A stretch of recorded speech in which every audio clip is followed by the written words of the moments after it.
19 শতকের বাংলা। ব্রিটিশ সাম্রাজ্য আস্তে আস্তে তার থাবা বসাচ্ছে।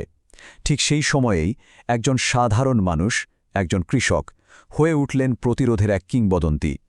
এটা সৈয়দ মীর নিসার আলীর গল্প, যাকে আমরা সবাই চিনি তিতুমির নামে, যিনি একটা আস্ত সাম্রাজ্যকে চ্যালেঞ্জ করার সাহস দেখিয়েছিলেন।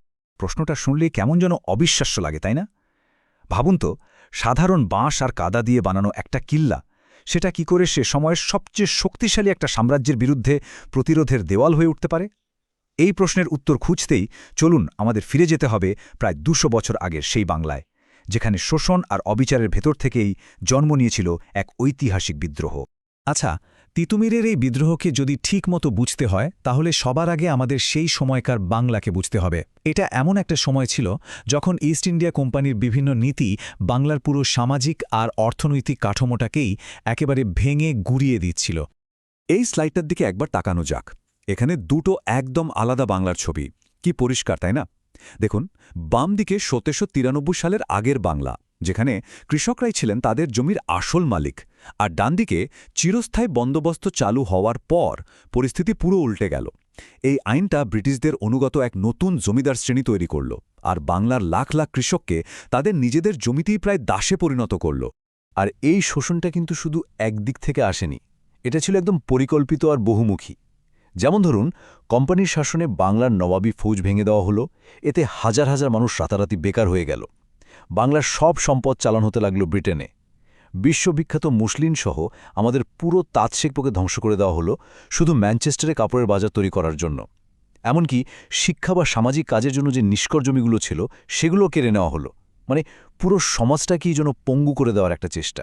আর ঠিক এমনই এক টালমাটাল সময়ে এই ভাঙনের মধ্যেই জন্ম হয় এক নেতার, যিনি হয়ে ওঠেন সাধারণ মানুষের কণ্ঠস্বর।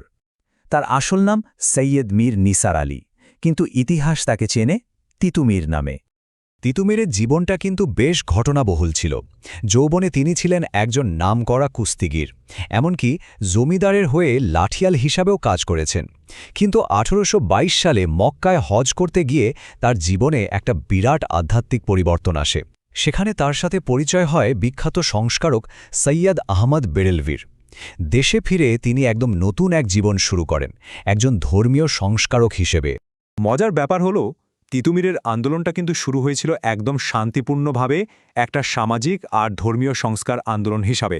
কিন্তু স্থানীয় জমিদার আর ব্রিটিশদের অত্যাচারই এটাকে একটা সশস্ত্র বিদ্রোহের দিকে ঠেলে দেয়। আর বিদ্রোহের আগুনটা জ্বলে ওঠে এমন একটা কারণে যা শুনলে অবাক হতে হয়। সেটা ছিল দাড়ির ওপর কর। হ্যাঁ, ঠিকই শুনেছেন, দাড়ির ওপর ট্যাক্স। এই অদ্ভুত আর অপমানজনক করটাই হয়ে ওঠে শোষণের বিরুদ্ধে একদম চূড়ান্ত প্রতিবাদের কারণ। তো ঘটনাটা কি ঘটেছিল? তিতুমিরের অনুসারীরা তাদের ধর্মীয় বিশ্বাস থেকে দাড়ি রাখতেন, একটা বিশেষ ধরনের পোশাক পরতেন। স্থানীয় জমিদার যেমন কৃষ্ণদেব রায় এই ঐক্য দেখে ভয় পেয়ে যান। তিনি এটাকে তার ক্ষমতার প্রতি হুমকি হিসেবে দেখেন, আর তাই এই আন্দোলন ভাঙার জন্যে তিনি তাদের ওপর দাড়ি কর চাপিয়ে দেন। যখন কৃষকরা এই অপমানজনক কর দিতে রাজি হল না, তখন তাদের ওপর হামলা করা হলো, এমনকি একটা মসজিদও পুড়িয়ে দেওয়া হলো। তিতুমির এর বিচার চেয়ে ব্রিটিশদের কাছেও গিয়েছিলেন, কিন্তু কোনো লাভ হয়নি। তখনই তিনি বুঝতে পারেন, শক্তি প্রয়োগ ছাড়া ন্যায় বিচার পাওয়ার আর কোনো পথ খোলা নেই। এরপর যা যা ঘটল তা খুব দ্রুতই গল্পটাকে তার শেষ পরিণতির দিকে নিয়ে গেল। তিতুমির তার অনুসারীদের নিয়ে যে প্রতিরোধের দুর্গ গড়ে তুলেছিলেন, সেটা বাংলার ইতিহাসে একটা কিংবদন্তি হয়ে আছে। আর এখানেই জন্ম হল সেই কিংবদন্তির বিখ্যাত বাঁশের কেল্লার। ১৮৩১ সালে নারকেলবাড়িয়া গ্রামে তিতুমির সম্পূর্ণ দেশীয় জিনিস, বাঁশ আর কাদা দিয়ে এক বিশাল দুর্গ তৈরি করেন। এটা কিন্তু শুধু একটা দুর্গ ছিল না, এটা ছিল সাধারণ মানুষের অদম্য ইচ্ছাশক্তি আর প্রতিরোধের এক জীবন্ত প্রতীক। তিতুমিরের এই উত্থান ব্রিটিশদের জন্য একটা বিরাট চ্যালেঞ্জ হয়ে দাঁড়াল।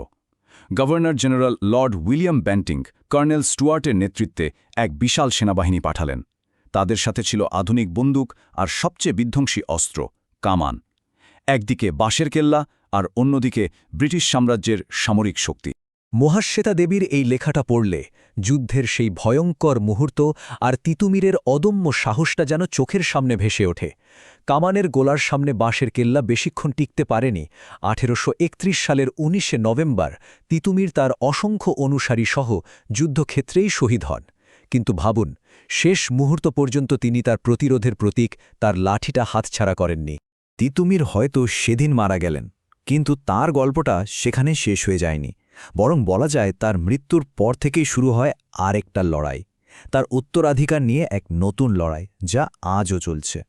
ব্রিটিশরা চেয়েছিল তিতুমিরের নাম নিশানা সব মুছে ফেলতে। এজন্য তার মরদেহ পুড়িয়ে ফেলা হয়, যাতে তার কবর কোনো বিদ্রোহের কেন্দ্রে পরিণত না হতে পারে। কিন্তু তারা একটা জিনিস পারেনি, মানুষের মুখ থেকে, লোকগান থেকে, কিংবদন্তি থেকে তার গল্পটা মুছে ফেলতে পারেনি। দেখুন, ইতিহাস তো সাধারণত লেখা হয় কাদের নিয়ে? রাজা মহারাজা, বড় বড় শাসকদের নিয়ে, তাই না? কিন্তু ঐতিহাসিকরা বলেন আসল ইতিহাসটা লুকিয়ে থাকে সাধারণ মানুষের জীবনে।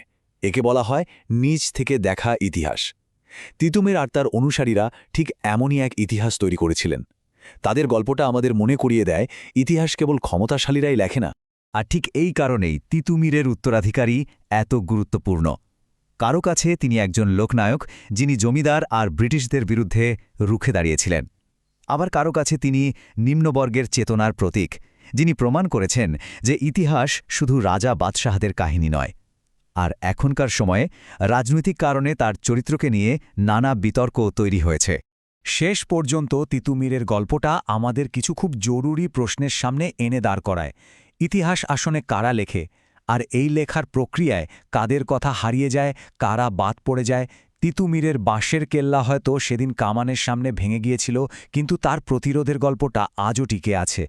এই গল্প আমাদের শেখায় প্রশ্ন করতে, আর সেই সব নায়কদের কথা মনে রাখতে যাদের কথা হয়তো ইতিহাসে লেখা হয়নি।